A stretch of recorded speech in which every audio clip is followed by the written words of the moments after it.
Ishi ijoollee teenya kabajamoo jaalatamoo akkam jirtu isinii dhufnee jirra gosa barumsaa garaagaraa qabannee isinii dhufnee jirra kan inni nanarra qabadee isinii dhufe waa'ee paaksifuulii akkamitti banatanidha. Chaanala keenyaaf warri haaraadha sabiskiraayib godhaa ammallee itti aansinee akkamitti galii biraa akka ittiin argachuu danda'amu irratti qabadeen isinii dhufa ammaaf kana ilaallu.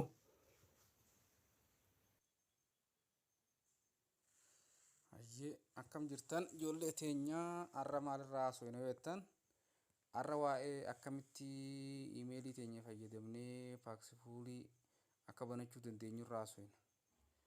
Paaksifuuliin kun maaliif nu barbaachisa yoo jenne wantoota akka weebsaayitoota garaagaraa fa'aa irratti amma USDTdhaan doolaaraan ni dalayna. Isa doolaaraan dalayne sana irratti withdraw godhuudhaaf isarra baafachuudhaaf sana booda immoo isarraa illee yoo barbaanne gurgurachuudhaaf nu barbaachisaa jechuudha. Akkamiin banannaa jechuun keessan hin hafu. Mee har'a gara kiroomiitiin isin agarsiisu isin ammoo gara appilikeeshinaanis fayyadamuu dandeessu.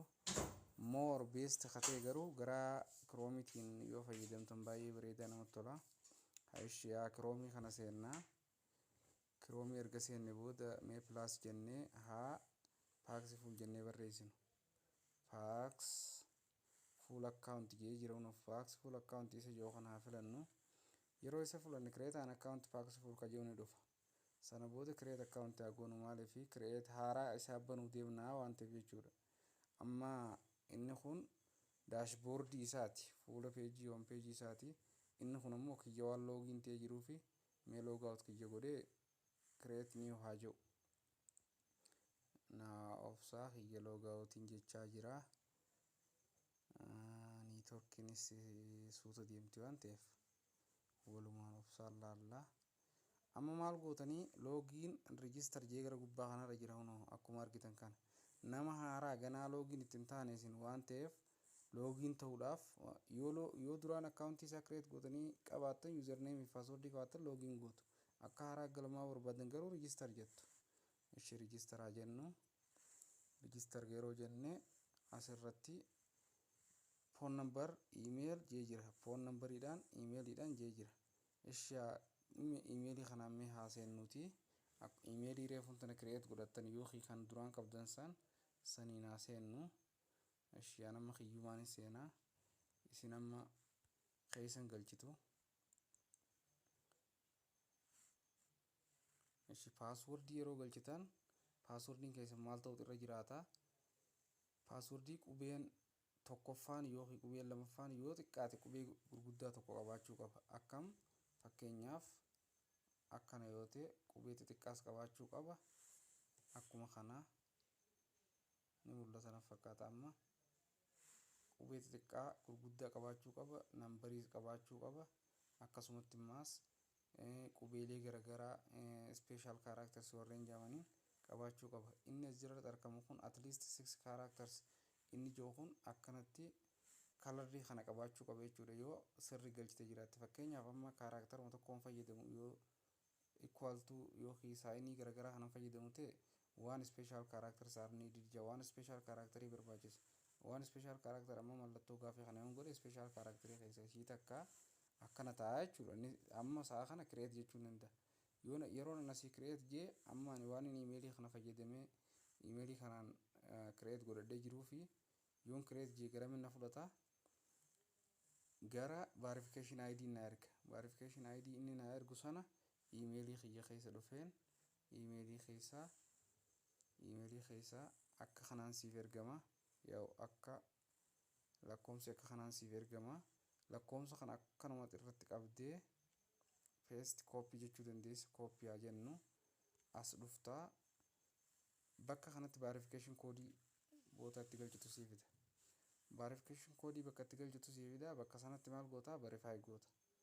Sana booda wanni kee loogiin bakka jiru kana seentee loogiin godhuu dandeessaa jechuudha. Maaliif amma create account ammatti galchine kana finnee asi galchina. Deebinee paaswordii keenya ni galchina. Loogiin jenna jechuudha. Yeroo kana image wayii nuuf fida. Imeejiin kun ammoo intelligence security test jedhama. Akkana walirra fiduu qabda. Bifa kanaan piikcharii wal fakkaatu kana walirratti maachi gootee walirratti sirreessitaa. Sana booda immoo ni eegdi loogiin siitaa jira. Daashboordii akkamii qaba? Daashboordii bifa kana fakkaatu qaba. Isa kana fayyadamtanii HDU irraa wantoota garaagaraa irraa maal godhuu dandeessanii withdraw irra godhuu dandeessan. Adireesiin keenya akkaawuntiin keenya eessa jira? Ka biitkoonii qabda asirratti. Akkasumatti illee ammaas kan USDT qabda adireesii keessan eessaan argatta? Asumaan seentee gara kam deemuu dandeessaa? Waaleetii kee yookiin baalaansii bakka jiru seennaa. Waaleetii jalatti baalaansii bakka jiru seennaa. Deemnee riisiif bakka jiru jira. Riisiif bakka jiru jira deemnee jechuudha. Riisiif gaafa goonu maal USDT riisiif jenna. Laal inni kun kan biitkooniiti. Adireesii kee kan biitkoonii naa ergi yoo namni jee isas jalaa kana dhuftee riisiivii seentee adireesii fudhattee ergitaaf jechuudha. Akkasumatti kan USDT keetii barbaadde yoo ta'e asuma seentee maal godhuu dandeessaa? Riisiif jechuu dandeessaa. Riisiif jettee adireesii kanaa sii fida. Kooppii kana fudhattee eessarra galchitaa?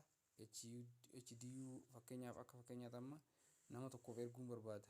Wayirra naa galchuu barbaada yoo ta'e asumaan seeneen telegiraama kiyya seenee abbaan erguufii barbaadu sana irra dhaqee akka kanaatitti irra dhaqee adireesii kiyya fudhadhee peest godhee ergaaf seendi godhee jechuudha. Namni waa naa erguu barbaadu sana USDT naa erguu barbaadu sana asirratti naa ergaa jechuudha. Akkuma sana appilikeeshinoota fakkeenyaaf amma appilikeeshinoota HDU jedhamu isin agarsiisu. Isa HDU jedhamu yoo banatte wantoota taaskii guyyaa guyyaan akkuma fe'aa kilik gootu kana eessarra withdraw godhattaa.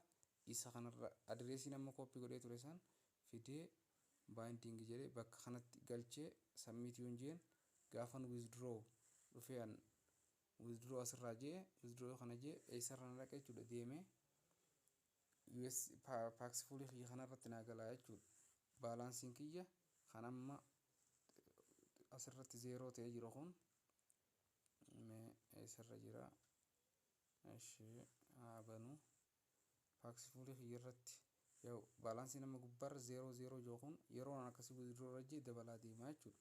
Sana booda baalaansii asirraa gaafa qabaatte akkuma nama maallaqa baankii qabuutii gurgurachuus dandeessaa. Asirraan seentees gurgurachuu barbaaddees seelteezer jettee gurgurachuu dandeessa. Akkasuma namaafis ergitees gurgurachuu dandeessa. Baalaansii jettaa bakka reefu riisiivii irraa fudhanne sana bira seend ka jiru jira. Seendii fudhattee namaaf ergitee namni maallaqa sii ergaa jechuudha. Bifa kanaan gurgurachuu dandeessaa jechuudha. Faayidaan iimeeliin qabus wantoota akkanaa kana si fayyada. Amma seendiin jaa adireesii namni naa erge sana doolaara hanga namaa erguu barbaadu 58 erga yoo ta'e adireesii inni naa erge sana asirra fuudheen peest godhaa. Bakka kanarratti peestiin godhaa. Darbeen koontiiniyuu jaa jechuudha. Sana booda nama sana ergee namni san birrii naa ergaa bifa kanaan gurgurachuu dandeessaa jechuudha. Karaa biraatiin asirra seentee seel teezer jettee gaafa seel teezer jettee listi godhee fida gurgurachuu dandeessaa jechuudha. Bifa kanaan namootaan as jala xamma listi ta'anii jiru. Warreen as jala listi ta'anii jiran kanaatti yaa warreen kanneen onlaayinii irra warra jiranidha. Itti gurguruu dandeessaa jechuudha. Gatii barbaaddeen itti gurguruu dandeessaa jechuudha. Kana fakkaataa galatoomaadha. Appilikeeshina onni keenyaaf yuutuubii keenyaaf namni haaraa taatan sabiskiraayib nu godhaa. Akkasumatti illee ammaas wantoota baay'ee asirratti argama. Carcar barcaa jettanii yoo ilaaltan yuutuubiin keenya baay'ee isin bohaarsaasii carcar barcaa tiiviidhaan wantoota biraa barumsa illee argachuu dandeessu. Ijoollee keenyaaf illee sheer godhuu dandeessu. Akkasumatti ammaas tajaajiloota wantoota garaagaraa as jalaan laaluu dandeessu. Waan garaagaraa koomeediilee garaagaraa qabna as jalaan laaluu dandeessu. Wantoota kanneen hundaanis bashannanuu dandeessu. Galatoomaadha. Hanga barumsa biraatii walitti deemnutti nagaan naa turaan isiniin jaa.